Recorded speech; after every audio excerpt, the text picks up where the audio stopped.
Hey, what's going on? Jake here with Uncommon EDC. Today we're checking out a brand new piece of gear from Art over at Awesome Hank.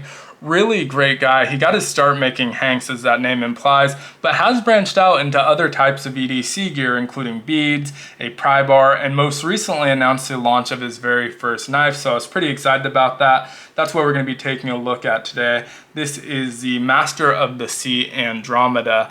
Really great looking knife, and this is going to be a first look at this knife. This just came in today. I did buy it with my own money, but it is available on his site for $48, so ultra budget friendly knife as well. And the reason I'm kind of putting a video out so quickly is I honestly just want to get more eyes on this knife. If you don't already follow Awesome Hank or signed up to his newsletter, maybe you don't follow the OEM either, which is Travisa, you probably don't know that this knife even launched. And so I think it's a great looking knife at a great price point. So just kind of wanted to spread the word on it. But that being said, this isn't going to be some sort of in-depth review, just kind of showing it off, talking about the specs here. So if you recognize this model, Travisa also puts out their own version of the Andromeda.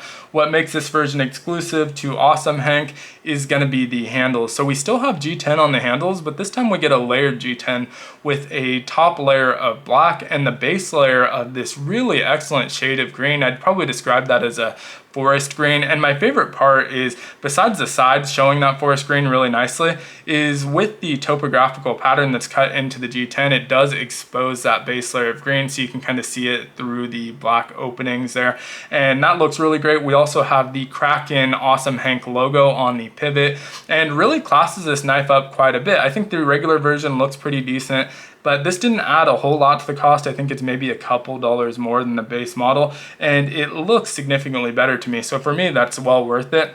Now, if you haven't been able to tell from the scale of the knife to my hands, this is a small knife at only 5.43 inches overall. I'd say it's pretty comparable in both size and hand feel to the Civivi Baby Banter. They're almost identical in dimensions. They have similar shape handles. They're obviously not exactly the same, but somewhat similar. The key differences are really going to be your deployment method here with the thumb hole instead of the thumb studs. That does create an additional kind of thumb ramp on the back of the blade, which is nice. They both have a drop point style blade, but that thumb ramp is a nice addition. Now, although you're adding that thumb ramp, you are losing the finger choil. We still get a pretty generous sharpening choil, so you can creep up behind that, but that's going to be the main difference in the feel of the knives. Otherwise, they feel very, very similar.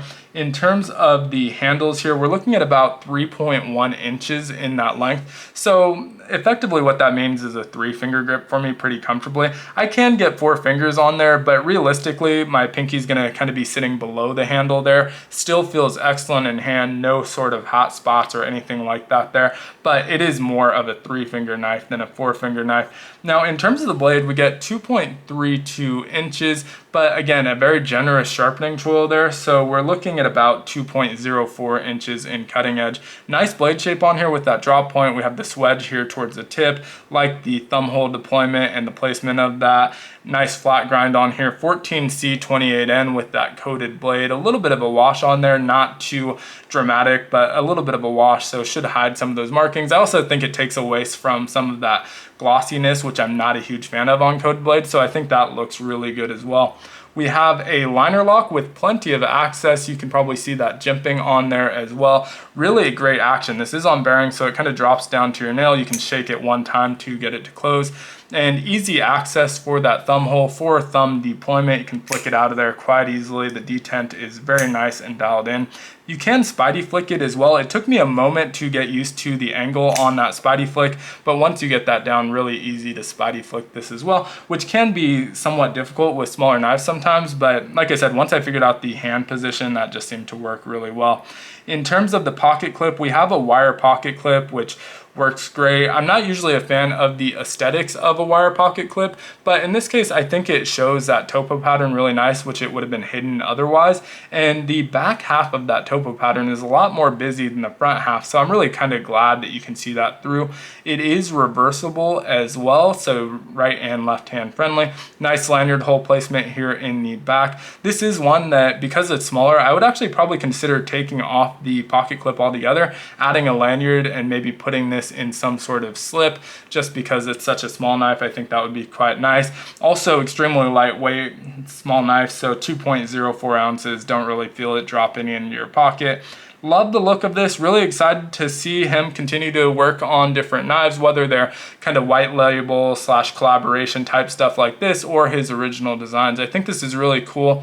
I have never handled a Travisa knife before, so also opens up a whole new world there of exploring their lineup. I did see that they're going to be at Blade Show next week, so we'll probably stop by their booth and maybe try and handle some of those. But again, I'll link to this down in the description for you to check out. Would love to hear your thoughts on it down in the comments below. Really great looking knife in my opinion. Really excited about this one, and I think a great price point. You can't really beat that $48 price point.